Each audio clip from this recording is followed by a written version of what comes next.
श्री राम का जन्म हो गया पुनर्वासु नक्षत्र चैत्र मास शुक्ल पक्ष की नवमी तिथि को। वाल्मीकि जी भी सेम कह रहे हैं, तुलसीदास जी भी सेम कह रहे हैं। दोनों में फर्क क्या आता है? वाल्मीकि जी जब बताते हैं कि उन्होंने शस्त्र विद्या ग्रहण की, घुड़सवारी सीखी, हाथी की सवारी सीखी, रथ चलाना सीखा, वहीं पे तुलसीदास जी बताते हैं कि भगवान पैदा हुए, माया कर रहे हैं, अटखेलिया कर रहे हैं, छोटे बच्चे की तरह जैसे करते हैं। ये दोनों के अंदर फर्क है। तुलसीदास जी का जो भाव है वो भक्तिपूर्ण है, प्यार से भरा हुआ है। वाल्मीकि जी फैक्ट्स रखते हैं, स्टोरी, क्योंकि वो उस टाइम पे प्रेजेंट थे। तो दोनों के बीच में जो फर्क है, आज से मैं कोशिश कर रहा हूं कि दोनों को साथ साथ लेके चलूं, दोनों के अंदर फर्क जो है वो आप लोगों को बताता चलूं। क्योंकि वाल्मीकि जी जो है वो बताते हैं कि एक राजा के घर एक राजकुमार पैदा हुआ, आगे जाके जिसने राजा बनना है तो उसको क्या क्या सीखना है। पर वहीं पे तुलसीदास जी बताते हैं कि भगवान प्रकट हुए हैं, उन्होंने माया करनी है, तो जो कुछ भी होगा वो माया के उद्देश्य से होगा।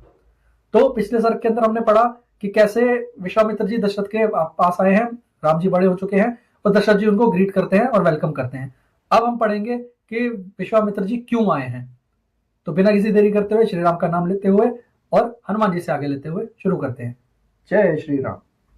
नृपश्रेष्ठ महाराज दशरथ यह अद्भुत विस्तार से युक्त वचन सुनकर महातेजस्वी विश्वामित्र पुलकित हो उठे और इस प्रकार बोले, राज सिंह, ये बातें आपके ही योग्य हैं। इस पृथ्वी पर दूसरा के मुख से ऐसी उदार वचन निकलना संभव नहीं है।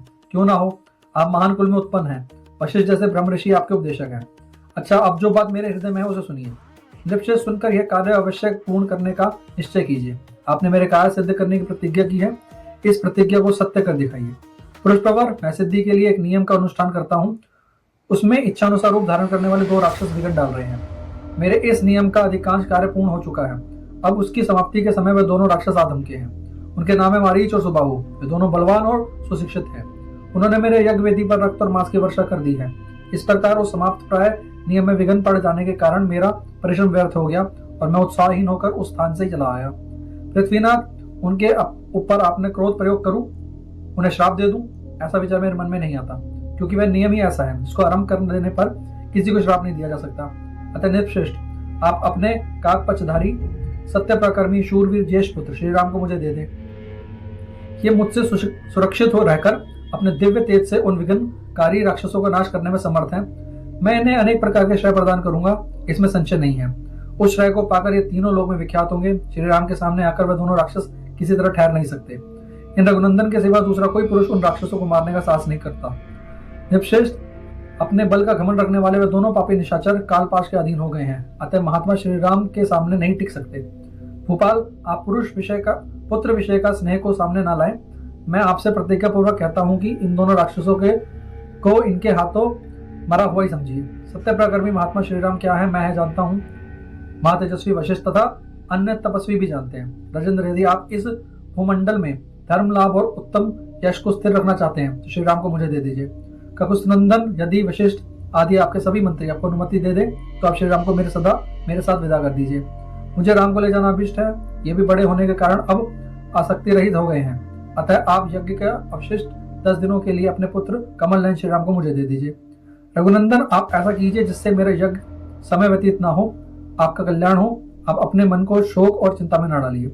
ये धर्म और अर्थ से युक्त वचन कहकर धर्मात्मा महातेजस्वी परम बुद्धिमान विश्वामित्र जी चुप हो गए। विश्वामित्र का यह शुभ वचन सुनकर महाराज दशरथ को पुत्र वियोग की आशंका महान दुख हुआ। वह उससे पीड़ित हो सहसा कांप उठे और बेहोश हो गए। थोड़ी देर बाद जब उन्हें होश आया तब वे भयभूत और विषाद करने लगे।